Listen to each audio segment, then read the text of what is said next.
اللہ کے ولیوں نے اپنی کتابوں میں ایک بات لکھی ہے، ہم نے جب بھی اس دعا کو پڑھا اللہ پاک جل شانہ نے اسے فوری عطا فرمایا، اللہ نے آج تک اس دعا کے مانگے کا رد نہیں فرمایا۔ ایک واقعہ ہے حضرت علی کرم اللہ وجہہ کا۔ حضرت علی ایک سفر میں، تجارت کے سفر میں تشریف لے گئے، سفر تجارت میں آپ تشریف لے گئے۔ جب وہاں آپ تشریف لے گئے تو دیکھا ایک شخص ہے جھونپڑی، اس میں سے کرہانے کی آواز آ رہی ہے۔ آپ اندر تشریف لے گئے تو صاحب خانہ نے اندر سے آواز دی، جو بھی صاحب آ رہے ہیں اجازت سے آئیں۔ سمجھ گئے اندر مستورات ہیں۔ وہ صاحب باہر تشریف لے آئے تو پوچھا کیا ہوا، کرہانے کی آواز کیا ہے؟ کہا میری بیٹی ہے، جنگل میں لکڑیاں لینے گئی، اس کے اوپر ایک درخت گر گیا کاٹتے کاٹتے، اور اس کی وجہ سے اس کی کمر ٹوٹ گئی ہے، اب یہ بستر پہ پڑی ہے، اب یہ بیچاری تکلیفوں اور دکھوں میں۔ آپ نے فرمایا کوئی مسئلہ نہیں، میں ایک عمل کرتا ہوں، تو ایسا کر صرف اس کا کپڑا لے آ۔ آپ نے اس کے کپڑے کو سامنے رکھا، اس کو کہا اس کو پکڑ، اور اس کی طرف یوں انگلی کی، اور یہ دعا جو اب ہم پڑھنے لگے ہیں، بس یہ دعا پڑھی، اور صرف چند بار ہی پڑھتی اندر آوازیں خاموش ہو گئیں، چپ ہو گئے۔ آپ نے فرمایا پوچھو جا کے۔ آپ وہ بندہ اندر گیا تو واپس آیا، کہا بیٹی کو نیند آ گئی ہے، آج کئی ہفتے ہو گئے ہیں سو نہیں سکی، در سے کرہا رہی تھی، اس کو نیند آ گئی ہے۔ آپ فرمانے لگے میں سفر میں جا رہا ہوں، جب واپس آؤں گا نا پھر پوچھوں گا، اگر کوئی تکلیف ہوئی تو پھر دم کروں گا، پھر دعا کروں گا، اور انشاءاللہ ٹھیک ہو جائے گی۔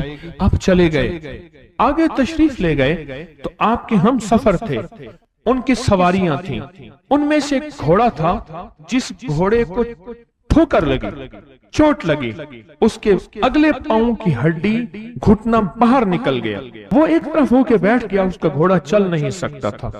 اس نے آ کے حضرت علی کرم اللہ درخواست کی کہ آقا اس کے لیے کچھ فرما دیں۔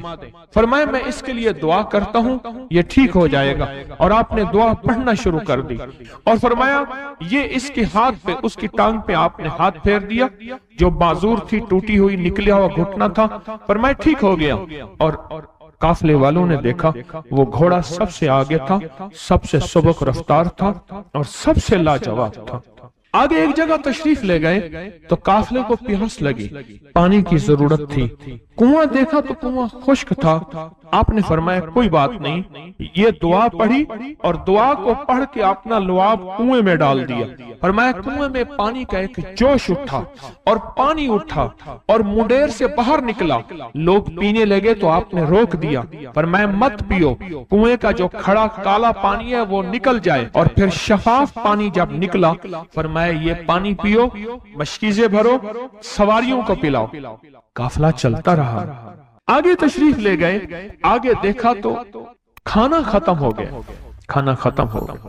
اتنا کھانا تھا کہ اب کھا لیں، آئندہ کیسے کھائیں گے؟ تو آپ نے فرمایا جو کھانا ہے لے آؤ۔ آپ نے کھانے کو رکھا، اوپر کپڑا ڈال دیا اور یہ دعا پڑھنی شروع کر دی جو ابھی ہم بیٹھ کے پڑھیں گے، خوش قسمت ہیں۔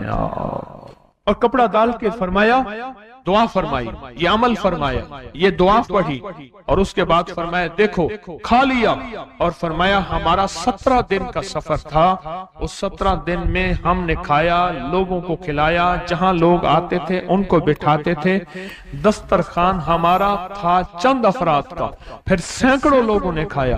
17 دن کے سفر میں تھوڑی سی کمی بھی نہ ہوئی، جب گھر لوٹے تو وہی کا وہی ہمارا خزانہ، کھانا وہی سارا توشہ موجود تھا۔ آگے تشریف لے گئے تو ایک تجارت میں ایک دیکھا تو ایک بندہ ہے ٹھیکریوں پہ ٹھیکریاں مار رہا ہے، آپ اس کی طرف تشریف لے گئے، آپ نے اس کو جا کے دیکھا، لگتا ہے کہ تو پرانا جواری ہے۔ اس نے کہا جوا کھیلتا تھا، سب کچھ ہار بیٹھا ہوں، ہر چیز زندگی ختم ہو گئی ہے، آپ نے فرمایا اچھا ایسا کر توبہ کی نیت کر لے، اللہ سے توبہ کر لے، اور پھر میں تیرے لیے دعا بھی کرتا ہوں، عمل بھی کرتا ہوں، تو ایسا کر پتھر پہ پتھر مار، تیرا ہر پتھر سونے کا بنتا جائے گا۔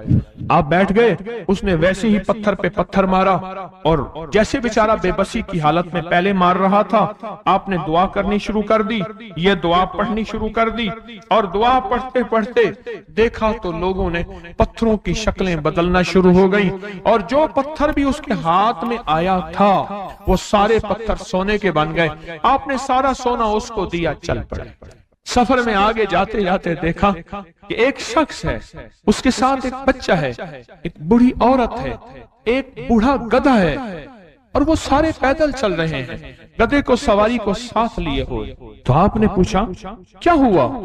انہوں نے کہا ایک سانپ ہے جو اس گدھے کے پہ مسلط ہے، وہ سامنے بیٹھا ہے، وہ نیچے نہیں اتر رہا، ہم نے مارنے کی کوشش کی ہے، اس کی پھنکار سے عصا جل جاتا ہے، اور جلا ہوا عصا دکھایا، ڈنڈا جلا ہوا دکھایا کہ ایک پھنکار سے ڈنڈا جل جاتا ہے، وہ مسلط ہے گدھے پہ، ہم پیدل چل رہے ہیں، منزل پہ ہے، سانپ مسلط ہے، اس کا کوئی حل نہیں۔ آپ نے فرمایا اس گدھے کو اس جھاڑی سے، اس درخت سے باندھ دو، اور باندھ کے آپ قبلہ رخ ہوئے اور یہ دعا پڑھنی شروع کر دی، اور فرمایا پھر دوسرے رخ ہوئے اور یہ دعا پڑھنی شروع کر دی، اور تیسرے رخ ہوئے، اور دعا پڑھنے کے بعد آپ نے اس سانپ پہ پھونک مارا، سانپ چونٹی بن کے چھلانگ لگائی اور غائب ہو گیا۔ تو انہوں نے پوچھا آقا یہ کیا تھا؟ فرمایا یہ تمہارے اوپر ایک دشمن جن مسلط تھا جو کہ تمہاری جانوں اور عزتوں کا لٹیرا تھا۔ آخرکار آپ کے غلام نے آپ سے پوچھا آقا اگر آپ یہ دعا ہمیں سکھا دیں، چشمہ فیض سے گر ایک اشارہ ہو جائے، چشمہ فیض سے گر ایک اشارہ ہو جائے، لطف ہو آپ کا اور کام ہمارا ہو جائے۔ آئیں بسم اللہ کر کے اس دعا کو پہلے سنتے ہیں۔ یا وہاب حبلی من نعمت الدنیا والآخرہ انک انت الوہاب۔ اللہ کے ولیوں نے اپنی کتابوں میں ایک بات لکھی ہے، ہم نے جب بھی اس دعا کو پڑھا اللہ پاک جل شانہ نے اسے فوری عطا فرمایا، ورنہ اس کی نسبت عطا فرمائی، اور ورنہ چند لمحوں میں عطا فرمایا، ورنہ چند دنوں میں۔ اللہ نے آج تک اس دعا کے مانگے کا رد نہیں فرمایا۔ رزق کی وسعت کے لیے جو میں بتاتا ہوں کہ بندہ ہے 129 دن اور 129 دفعہ سورۃ کوثر پڑھ اور پھر آنکھوں سے رب کی طاقت کے جلوے دیکھ۔ 129 دن اور 129 بار۔ آپ بتائیں جو یہ پڑھتے ہیں 129 بار سورۃ کوثر کتنا وقت لگتا ہے؟ صحیح بتائیں، اگر نہیں پڑھتے نہ بتانا۔ 10 منٹ کی آواز بھی ہے، 7-8 منٹ کی آواز بھی ہے، 15 منٹ کی آواز بھی ہے، ہم 15 منٹ لے لیتے ہیں، 15 منٹ لے لیتے۔ کیا روزانہ کے 15 منٹ ہمارے لیے مشکل ہے؟ 129 بار سورۃ کوثر، اور اگر جگہ اور وقت ایک ہو تو پھر اس کی طاقت اور تاثیر حیرت انگیز طور پہ دگنی ہو جاتی ہے۔ زمان اور مکان، وہی وقت وہی جگہ، مجبوراً اگر نہیں ہے تو کوئی حرج نہیں، پر یقین، دل کی گہرائیوں، اندر کا درد اور پورے خشوع خضوع، دھیان، طلب، تڑپ اور جذبے کے ساتھ پڑھ 129 بار۔ اصل میں یہ 129 کا جو عدد ہے نا، لفظ لطیف کا عدد ہے، یا لطیف ہو نا، لطیف، 129 بار اور 129 دن۔ پھر قدرت کے خزانے اور رب کی رحمت کے خزانے، اس کی عطا اور شفقت کے خزانے، اس کی مہربانی کے خزانے۔ ایک اور چیز بتاؤں، دیدار مصطفیٰ کے لیے، کملی والے کے دیدار کے لیے سورۃ کوثر بہت باکمال ہے۔ اب اس کے فائدے سنتے جائیں، 129 دفعہ کے فائدے ذرا سنتے جائیں، کیونکہ میرے آقا کی تسلیوں کے لیے، دلجوئیوں کے لیے یہ آیت، یہ سورت اتری تھی۔ قرآن کی سب سے چھوٹی سورت ہے۔ دلجوئیوں کے لیے تانے دے دے کے ظالموں نے میرے آقا کے سینے کو چھلنی کیا، اور اللہ پاک جل شانہ نے فرمایا میرے حبیب کیوں غمزدہ ہیں، ہم نے آپ کو کوثر دے دی۔ اور میرے حبیب یہ جو تانے دینے والے ہیں، آپ پہ جادو کرنے والے ہیں، آپ پہ نظر بد کے حملے کرنے والے ہیں، اور آپ کے ساتھ حسد کرنے والے ہیں، یہ ان نشان آقا ابتر، یہ تو ایسے ابتر ہوں گے، ان کی زندگی ابتر ہوگی، ابتر سے ابتر اور ابتر ہوگی، کہ بس زمانہ دیکھے گا وہ شماتت الاعداء، اور ان کے دشمن ان پہ ہنسیں گے، ایسے ابتر ہوں گے۔ 129 بار سورۃ کوثر دیدار مصطفیٰ کے لیے، 129 بار سورۃ کوثر جادو کے آخری توڑ کے لیے، 129 بار سورۃ کوثر جادو کو خود پلٹانے کے لیے، پلٹ جاتا ہے۔ 129 بار سورۃ کوثر آفات اور بلیات کو دور کرنے کے لیے، 129 بار سورۃ کوثر انزائٹی، ٹینشن، ڈپریشن اور اسٹریس کے لیے، اور 129 بار سورۃ کوثر پرسکون نیند کے لیے، 129 بار سورۃ کوثر پرسکون زندگی کے لیے، اور 129 بار سورۃ کوثر پھر دنیا حسنہ کے لیے۔ وہ طاقتور چیز ہے جو 7 نسلوں کو کھلاتی بھی ہے، پلاتی بھی ہے، سکون کی نیند سلاتی بھی ہے، اچھا لباس پہناتی بھی ہے، عزتوں کے تاج سر پہ رکھواتی بھی ہے۔ نوری لقمہ اپنی زندگی کی ضرورت بنا لے، پھر کیا ہوگا؟ سورۃ فاتحہ کی آیات 7 ہیں۔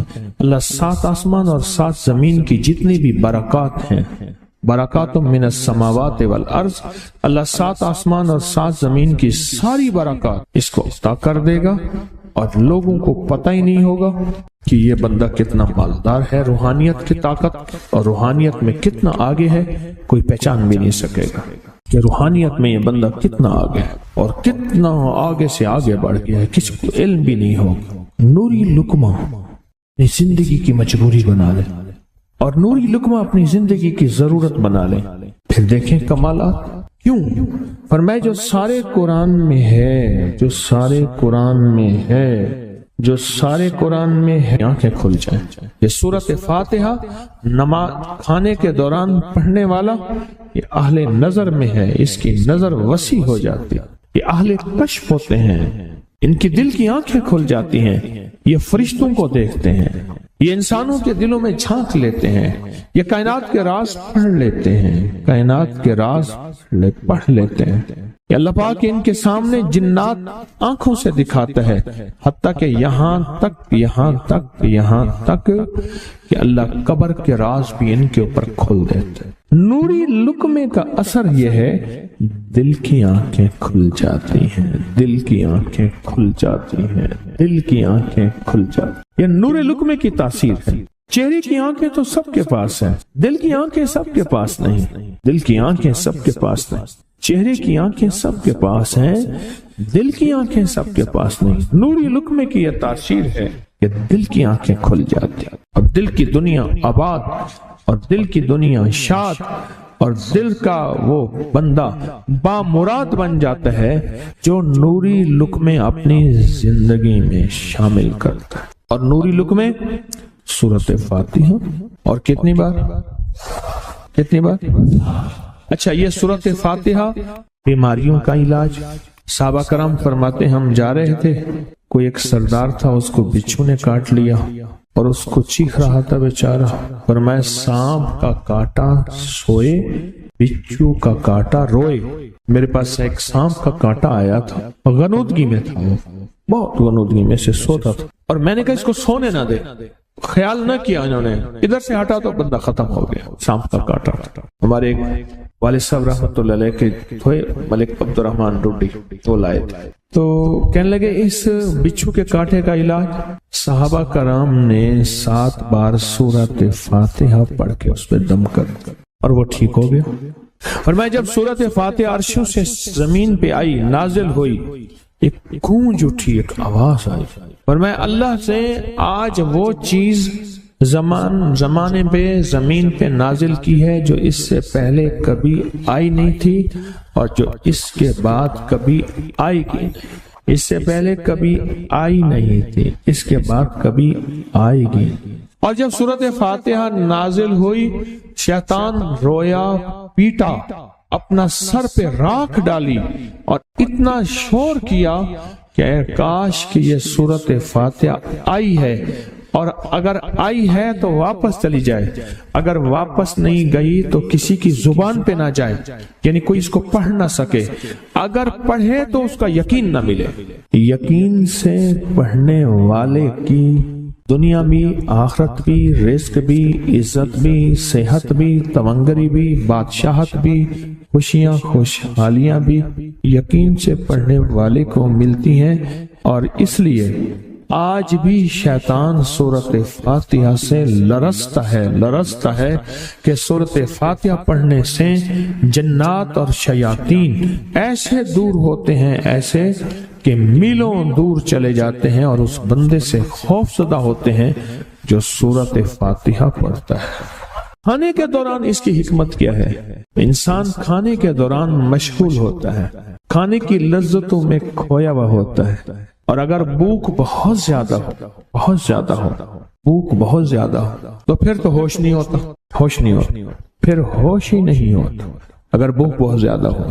اب اسی دوران جس طرح سنے غور سے، بڑی میں عجیب بات بتا رہا ہوں، حضرت امام جعفر صادق سلام اللہ رضوان اللہ تعالی علیہ مجمعین اللہ کے ولی تھے، ولایت کے تاجدار تھے، سرداروں کے سردار تھے، اولیاء کے سردار تھے۔ میں بازار میں جاتے تھے، جا کے پھر واپس آ جاتے تھے، پھر جاتے کچھ نہیں خریدتے تھے۔ کسی نے پوچھا اب کیوں جاتے ہیں؟ فرمایا 2 وعدے لینے، کیا؟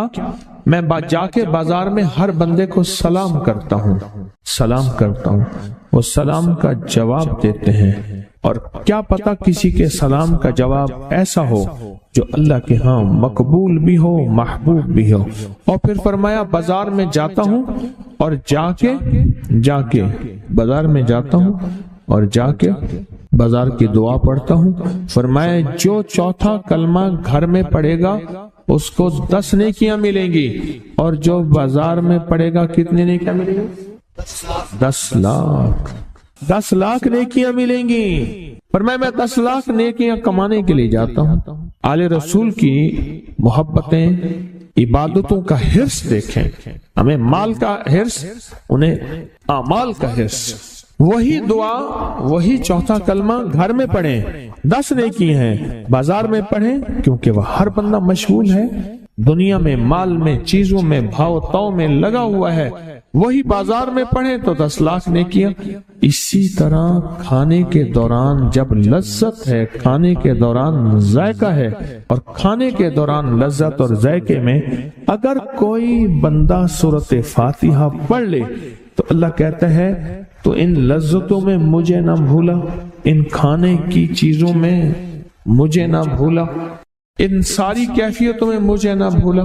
اللہ خوش ہوتا ہے، اور پھر اللہ جل شانہ اسے 7 آسمان اور 7 زمین کی برکتیں حوالے کر دیتا ہے، اور جس کے پاس 7 آسمان 7 زمین کی برکتیں ہوں، یہ ساری عبادتیں کھانے کے دوران کوئی معنی نہیں رکھتی، پھر ایسی سمیٹ کے اللہ کائنات کو اسے دے دیتا ہے۔ نوری لقمے کی تلاش کریں، نوری لقمہ زندگی میں لے آئیں، بڑی خوشحال زندگی گزرے گی، بہت لاجواب زندگی گزرے گی۔ 7 دفعہ سورۃ فاتحہ سے قرضے اتر جاتے ہیں، 7 دفعہ سورۃ فاتحہ سے بیٹے مل جاتے ہیں، 7 دفعہ سورۃ فاتحہ سے نعمتیں، اور 7 دفعہ سورۃ فاتحہ وہ طاقتور چیز ہے جو 7 نسلوں کو کھلاتی بھی ہے، پلاتی بھی ہے، سکون کی نیند سلاتی بھی ہے، اچھا لباس پہناتی بھی ہے، عزتوں کے تاج سر پہ رکھواتی بھی۔ کہیں انشاءاللہ۔ اب سوچیں کون سا مشکل عمل، بہت زبردست عمل ہے، 1 منٹ کا کام ہے اور کام بن جاتا ہے۔ اور میں نے اس کی اجازت جتنی مشکل سے لی تھی نا، اس عمل بہت مشکل سے اجازت، اور جس دن لی تھی اسی دن فیصلہ کیا تھا انشاءاللہ اسے چھپاؤں گا نہیں، انسانیت مخلوق کو بتاؤں گا۔ اور یہ 7 دفعہ سورۃ فاتحہ جو دل کا مریض ہو مجھ جیسا، اس کا بھی علاج ہے، جسمانی ہو یا روحانی۔ میں نے پچھلی دفعہ کہا نا کہ میں دل کا سخت مریض ہوں اور آج بھی ہوں، دعا کرو موت تک نہ رہوں، اور میں دل کا سخت روحانی مریض ہوں، جسمانی نہیں ہوں۔ میری پچھلی دفعہ کی وجہ سے پوری دنیا میں کوہرام مچا ہوا ہے کہ بابا گیا، جانا تو ہے، جانا تو لازم ہے۔ پچھلی دفعہ میں نے وہ کہہ دیا کہ میں دل کا سخت مریض ہوں، میرے لیے دعا کرو، وہ یہ مریض ہوں، روحانی مریض ہوں، روحانی مریض ہوں۔ تو یہ بیماری جو دل کی بیماری ہے نا، اس کا بھی علاج ہے، روحانی ہے یا جسمانی؟ جیسے میں دل کی روحانی بیماریوں کے بارے میں نے آپ کو کہا، میں سخت مریض ہوں دل کا، اللہ کرے اس کا مرض کا علاج ہو جائے، تو کھانا کھاتے ہوئے میرے دل کے لیے بھی آپ دعا کریں گے کہ اللہ بھی میرے دل کو ٹھیک کر دے، اللہ بھی ٹھیک کر دے۔ آپ مجھے بزرگ سمجھتے رہے ہیں اور اندر سے کام کھوکھلا ہو، یہ دل کی روحانی بیماریوں کا بھی علاج ہے، اور یہ جسم کی اور دل کی جسمانی بیماریوں کا بھی علاج ہے، یہ صحت مندی کا راز ہے۔ سورۃ فاتحہ ہے بابا، سورۃ فاتحہ، سورۃ فاتحہ۔ جو بندہ سورۃ فاتحہ پڑھتا ہے ایک بار، اللہ جل شانہ ان 7 آیات کی تاثیر اور طاقت اسے عطا فرماتے ہیں، اور 7 سمندروں میں جو غذا، رزق، طاقت اور قوت اللہ نے رکھی ہے اس کا حصہ اس بندے کو دیتے ہیں جو صرف ایک بار سورۃ فاتحہ پڑھتا ہے۔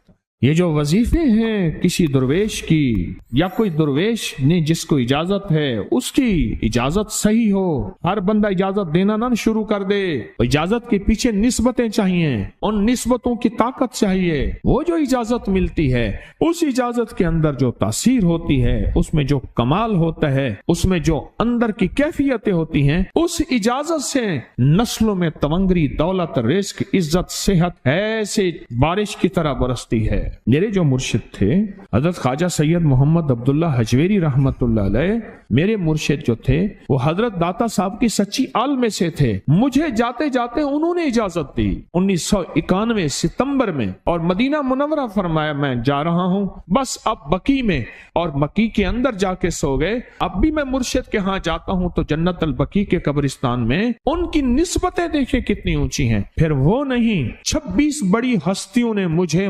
خلافتیں، اجازتیں دیں، 26 سے بلکہ زیادہ اجازتیں اور خلافتیں دیں، اور ان کی توجہات ہیں، ان کی پیچھے دعائیں ہیں، اور پیچھے کامل کے ہاتھ ہیں۔ یہ روحانیت کی نسبتیں ہوتی ہیں، روحانیت کی نسبتیں ہوتی ہیں۔ ان نسبتوں کے ساتھ جیسے آپ تسبیح خانے میں ماشاءاللہ پوری دنیا میں لوگ یہاں آئے ہوئے ہیں، اور بڑے بڑے ہستیاں یہاں آئی ہوئی ہیں جو مٹی ہو کے چٹائیوں پہ پڑے ہیں، خواتین میں بھی مردوں میں بھی، بڑے بڑے عہدوں والے، عزتوں والے، بڑے بڑے مقام والے یہاں اپنے مرشد خانے میں بے حیثیت ہو کے پڑے ہیں۔ جو بے حیثیت ہو کے آتا ہے اللہ اس کو عزت اور مقام اور حیثیت دے۔ کہنے لگا میں نے نا حمزات کو قابو کرنے کے لیے میں نے ایک عمل کیا۔ عمل یہ تھا کہ ایک بڑا سا تھال لے لیں، جیسے یہ گارے اور مٹی میں تھال ہوتے ہیں، اس کا چراغ بنا لیں، اس میں 10 کلو تیل ڈالیں اور بڑی ساری بتی ہو، ٹھیک، اس کی بتی جلائیں۔ 10 کلو تیل جلنا ہے، یہ سارا کتنا تیل جلنا ہے، اس کی بتی میں، اس کی لو میں دیکھنا ہے، اور پھر بیٹھنا اس انداز سے ہے کہ میرا سایہ ہو، اور پھر میں اپنے سائے کو بھی دیکھوں، لو کو بھی دیکھوں، اور اس کے بعد یہ وظیفہ پڑھنا ہے۔ 40 دن میں یہ 10 کلو تیل جل جاتا ہے، دن رات بیٹھنا ہے اور اس کو پڑھنا ہے۔ 30 دن جب گزرے تھے، 30 دن گزرنے کے بعد اس کو نقشے نظر آنا شروع ہوئے۔ نقشے یہ نظر آنا شروع ہوئے کہ گھر ہے، بچے ہیں، کھیل رہے ہیں، اماں بیٹھی ہے، آپس میں بچے کو لڑ بھی رہے ہیں، کھا بھی رہے ہیں، پی بھی رہے ہیں۔ اس نے ادھر سے توجہ ہٹائی۔ مرشد نے فرمایا تھا کہ دیکھ میری نگرانی میں عمل کر رہا، نقشے نظر آئیں گے، کسی نقشے میں نہ توجہ کرنا نہ خوف کرنا، خوف بھی آئے گا، چیزیں بھی آئیں گے، نہ کرنا، بس نہ کرنا۔ دوسرے دن اوپے سے نظر آیا، پھر بچے ہیں کسی باغ میں کھیل رہے ہیں، ایک بچہ پھر گم ہو جاتا ہے، ماں روتی ہے، اتنا روتی ہے اس کو رونا آ جاتا ہے۔ پھر خیال آیا مرشد نے فرمایا تھا کسی توجہ نہ کر، یہ کیا نقشہ شروع ہو گیا۔ اچھا پھر 2 دن کے بعد نقشہ آیا، بچے کھیلتے کھیلتے کھجور پہ چڑھ گئے، ایک بچہ جو اوپر سے گرا اس کے بازو ٹوٹ گئی، لات ٹوٹ گئی، اب پتہ چلا وہ تو مر گیا۔ اب اس کی میت پہ جو اماں نے بین ڈالے، جو ابے نے روئے اور گھر کی مائیاں روئیں، اصل اس کو وظیفے سے ہٹانا تھا، اور اس کی نظر جو وہ وہاں سے نظر سے ہٹانا تھا۔ پھر اس کو مرشد کا خیال آیا کہ توجہ نہیں ہٹانی، دھیان نہیں ہٹانا۔ پھر خیال آیا جب مرشد کامل ہو فائدہ کبھی نہیں ہوگا جب تک یقین کامل نہ، اصل توجہ ہٹانی ہے۔ اور بہت زیادہ رونا اور اتنا رونا کہ سرکار کا خیال آیا، بچے کو لے جا رہے ہیں، اس کی میت پھر قبر کھود رہے ہیں، پھر اس کا یہ کر رہے ہیں، رونا اتنا کہ اس کے آنسوں، رونے کی کوئی کیفیت تھی مائیوں کی۔ 2 دن ابھی رہتے تھے 40 دن میں سے، تو پھر وہی گھر نظر آیا، بچے کھیل رہے ہیں، شوہر آیا، اس نے آ کے کہا مجھے روٹی دو۔